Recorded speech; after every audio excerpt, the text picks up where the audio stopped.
Hey everyone, welcome back to Corporate Decoder, the place where we unpack the secrets hidden within the corporate world. Today we are diving into a filing that sounds like a company is taking on a massive new loan and changing its tune when it comes to paying it back. It sounds like a big deal, and we are going to break down exactly what that means for Atkore Incorporated. So basically, Atkore Incorporated is getting a huge new loan for $373 million. Now this isn't entirely new debt, it's an amendment. Think of it like tweaking the terms of an existing loan rather than getting a completely fresh one. It's through their subsidiary Atkore International Inc. Remember, Atkore Inc company, the new loan facility has some interesting dates. It will mature, meaning it needs to be fully paid back on the earlier of two dates. The first is the 29th of September 2032. The second is a bit more complex. It is 91 days before their existing senior notes are due on the 1st of June. 2031, but only if more than $100 million of those notes are still outstanding. This adds a layer of strategy to how they plan to manage their debt. Now let's talk about the cost of this money. The interest rate on new borrowings will be tied to what is called Term SOFR, which is a benchmark interest rate plus 2.00%. But there is a floor, meaning the rate won't go below 0%. Alternatively, they can use an alternate base rate plus 1.00% with a floor of 1.5%. This gives them some flexibility based on market conditions. The loan will also require a 1% annual amortization payment. Amortization is just a fancy word for paying down the loan gradually over time. This next part is really important because it talks about how Atkore has to pay back this loan earlier than planned. They have to make mandatory prepayments based on two things: their excess cash flow and their leverage ratio. If the company makes more than $5 million in excess cash and their first lien net leverage ratio, which measures how much debt they have compared to their assets, is higher than 3-to-1, they have to use 50% of that excess cash to pay down the loan. This percentage goes down to 25% if the leverage ratio is between 3-to-1 and 2.5-to-1 and drops to 0 if the ratio is 2.5-to-1 or lower. This is a way for lenders to ensure they get paid back faster if the company is doing really well and isn't too burdened by debt. On top of that, they also have to pay back 100% of any new debt they take on. So if they borrow more money from somewhere else, they have to use that money to pay down this new term loan. This is pretty strict and reinforces the idea that this new loan is meant to be a priority.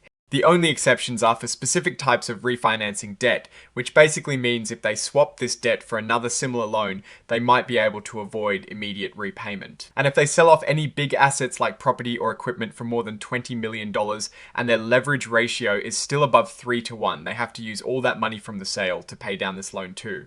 Again, the percentage drops to 50% if the leverage ratio is between 3-to-1 and 2.5-to-1, and 0 below that. However, they can avoid this repayment if they reinvest those proceeds into the business within a specific time frame. This shows a balance between comforting lenders and allowing the company to make strategic investments. Now let's talk about what secures this loan. In simple terms, this loan is backed by pretty much everything owned by Atkore International Inc. and the companies and subsidiaries that guarantee the loan, which are called guarantors. This means if Atkore can't pay back this loan, the lenders have a claim on the company's assets. And it's not just any claim. This loan has top priority over assets like real estate buildings, equipment, patents, and even the stock of the company and its guarantors. This is what the lenders want highest claim on the best assets. However, it's second in line for things like cash on hand money owed by customers and inventory. They have a first lien on these because Atkore also has an asset-based credit facility, which means that other loan gets paid first from these specific assets. This is a common structure where different loans have different levels of security. Like most big loans, this one comes with a set of rules called covenants. These are basically agreements on how the company must operate. Affirmative covenants mean things they must do, like regularly provide financial statements, keep up insurance, and follow environmental laws. And importantly, granting liens, which refers to giving lenders claims on assets as security for the loan. Negative covenants are things they are restricted from doing. These include taking on too much new debt, limiting how much they can pay out in dividends to shareholders, making certain investments or acquisitions, selling off major assets, or even merging with another company without the lender's approval. These rules are designed to protect the lender's investment by preventing the company from taking on excessive risk. The good news for Atkore here is that there are no financial maintenance covenants. This means the loan doesn't require them to meet specific financial targets like a certain profit margin or debt to equity ratio on an ongoing basis. This gives them more flexibility to manage their business without the constant pressure of hitting those specific numbers for this particular loan. As for what happens if things go wrong, the loan has standard events of default. This includes not paying back money when it's due, errors in the information they provided, breaking any of the loan rules, or having problems with other debts. If there is a change of control, meaning a takeover of the company, it can also trigger a default.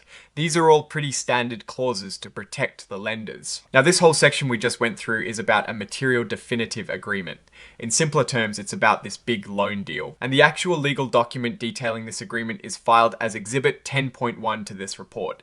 This is where all the nitty-gritty details are. It was amended by Atkore Inc, Atkore International Inc, various guarantors, and JPMP-NA acting as the agent and lender. This section just lists the exhibits that are part of this filing. We already mentioned Exhibit 10.1, which is the amendment to the loan agreement. There is also Exhibit 104, which is the inline XBRL data for the cover page. Looking at this filing, what it really tells us is that Atkore is strategically managing its debt. They are essentially taking on a larger loan with a new structure of repayment tied to their financial performance.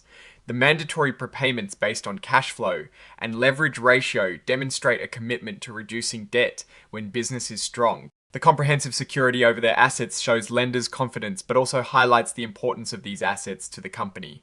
The absence of financial maintenance covenants is noteworthy, giving Atkore operational breathing room. The inclusion of these provisions is standard practice designed to mitigate risk for the lenders. For investors, this means paying attention to Atkore, cash flow generation, and its leverage ratios, as these will directly impact how quickly the company pays down this new facility. It signals a potentially conservative approach to financial management, prioritizing debt reduction. Alright, that is our breakdown of Atkore Incorporated's latest filing. What is your take on these new loan terms and what they signal for the company? Future, drop your thoughts in the comments. If this analysis was valuable, hitting that like button really helps, and subscribe for more deep dives. Don't forget to check out the Discord in the description. Thanks for watching. See you next time.